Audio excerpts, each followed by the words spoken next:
Time for another installment of Tips and Tricks with Mrs. Romito. Today we're going to be talking about paraphrasing. Paraphrasing. Why should you do it? It's a great way to adhere to the honor code and avoid plagiarism.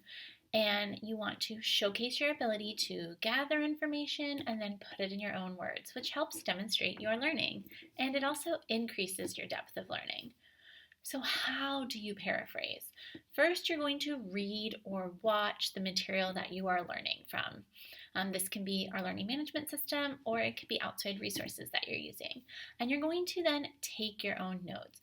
I'd recommend that you don't copy and paste. That's not actually taking your own notes. It's just showing us that you know how to Control-C, Control-V. So I recommend doing handwritten notes. It's best to avoid that copy and paste. And then without your notes in front of you, try to explain the topic to someone else. Or if you're alone, you can just say it to yourself out loud. And this is you paraphrasing.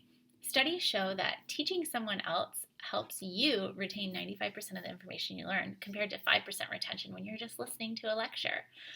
If you feel the need or perhaps you're required to include quoted material, be sure you do so correctly. Keeping in mind that quoting more than 4 lines of material or text is discouraged. So that's when you should really be working towards that paraphrasing and putting it in your own words. If you do gather information from outside resources and this isn't your own idea, you're going to want to include those in-text citations for quoted materials and references at the end of all materials to help you that helped you understand that topic. And again, it's recommended that in our course you used your APA citations.